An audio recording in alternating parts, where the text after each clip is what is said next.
Assalamualaikum warahmatullahi wabarakatuh. Perkenalkan, nama saya Apriana Dian Putri Siregar.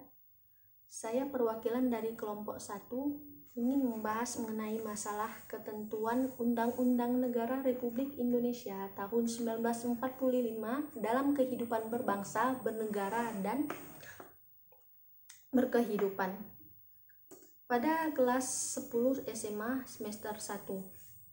Lalu yang pertama saya akan membahas mengenai masalah wilayah. Wilayah Negara Kesatuan Republik Indonesia. Indonesia sendiri di sini disebut dengan negara kepulauan. Kenapa? Karena Indonesia terdiri dari bermacam-macam pulau, bahkan berpuluh-puluh juta pulau. Makanya Indonesia terikat dalam kesatuan negara, yaitu Negara Kesatuan Republik Indonesia. Nah, teman-teman semuanya pasti sudah tahu salah satu syarat berdirinya sebuah negara adanya suatu wilayah.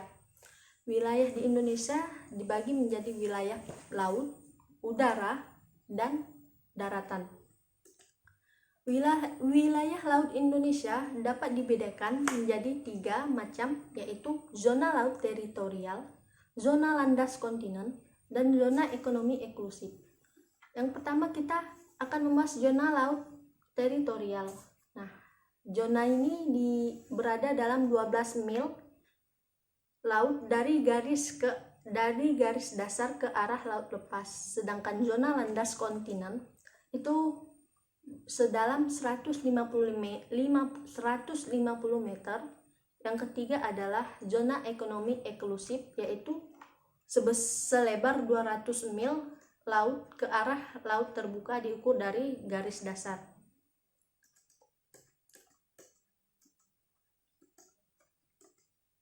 Nah, lalu yang kedua ada kedudukan warga negara dan pendudukannya di Indonesia.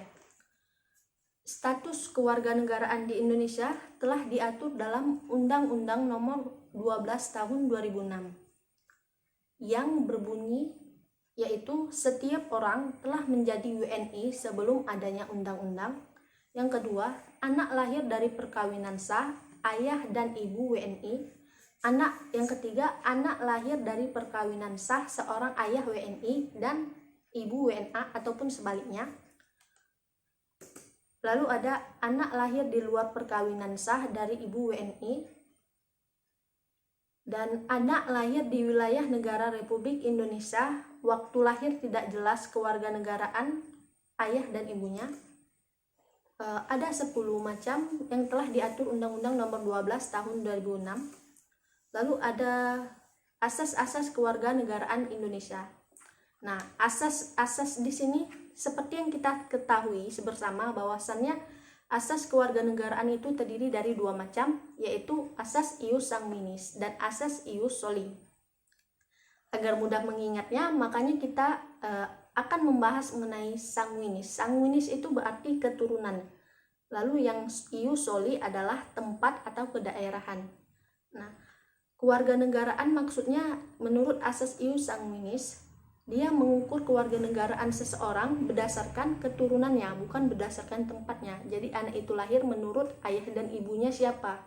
Sedangkan asas ius soli, dia asas kedaerahan atau tempat kelahiran.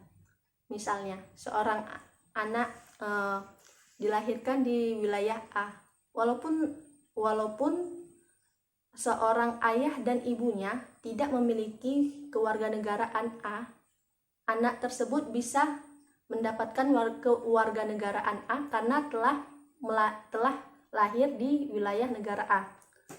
Lalu kita akan membahas mengenai kemungkinan status kewarganegaraan di Indonesia. Ada 3. Apatride, bipatride, dan multipatride. Apatride sendiri yaitu seorang penduduk yang sama sekali tidak mempunyai kewarganegaraan. Lalu yang kedua adalah bipatride, seseorang penduduk yang mempunyai kewarganegaraan sekaligus. Jadi apatride tidak punya kewarganegaraan dan bipatride kewarganegaraan ganda. Nah, pemerintah suatu negara sering menggunakan dua stelsel untuk menentukan kewarganegaraan seseorang. Nah, ada stelsel pasif dan stelsel aktif. Stelsel aktif itu seseorang harus melakukan tindakan hukum tertentu secara aktif untuk menjadi warga negara. Sedangkan stelsel pasif, dia seseorang dengan sendirinya dianggap menjadi warga negara tanpa melakukan suatu tindakan hukum tertentu. Di sini stelsel pasif bisa kita sebut juga naturalisasi istimewa. Kenapa? Karena misalnya seseorang A bisa mendapatkan hak kewarganegaraan A apabila dia telah melakukan hal-hal yang dianggap istimewa atau hal-hal yang dianggap telah memajukan wilayah negara A. Nah, berdasarkan dua stelsel tadi, aktif dan pasif, seorang warga negara mempunyai hal-hal sebagai berikut. Ada hak opsi dan hak repudiasi. Hak opsi berlaku pada stelsel aktif, sedangkan hak repudiasi berlaku pada stelsel pasif. Jadi ketika seseorang telah menerima suatu kewarganegaraan, orang tersebut bisa menerima ataupun menolaknya. Makanya ada dikatakan hak opsi dan hak repudiasi. Hak opsi itu hak untuk memilih suatu kewarganegaraan, sedangkan hak repudiasi adalah hak untuk menolak suatu kewarganegaraan. Nah, syarat-syarat menjadi warga negara Indonesia. Apa sih syarat-syaratnya? Yang pertama ada naturalisasi biasa, yang kedua adalah naturalisasi istimewa. Nah, naturalisasi biasa itu yaitu warga negara asing yang akan mengajukan kewarganegaraannya. Jadi dia dengan sendirinya tanpa dipaksa oleh orang lain. Nah, naturalisasi istimewa dia diberikan kepada orang asing yang telah berjasa kepada negara Republik Indonesia. Jadi naturalisasi istimewa ini bisa saja ditolak hak repudiasi apabila seseorang tersebut tidak ingin menerima warga negara Indonesia. Nah, lalu apa sih penyebab kewarganegaraan Indonesia itu hilang?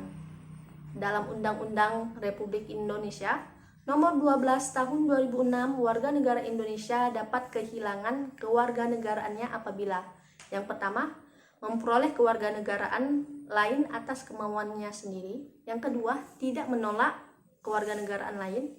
Yang ketiga, dinyatakan hilang kewarganegaraannya oleh presiden atas kemauannya sendiri.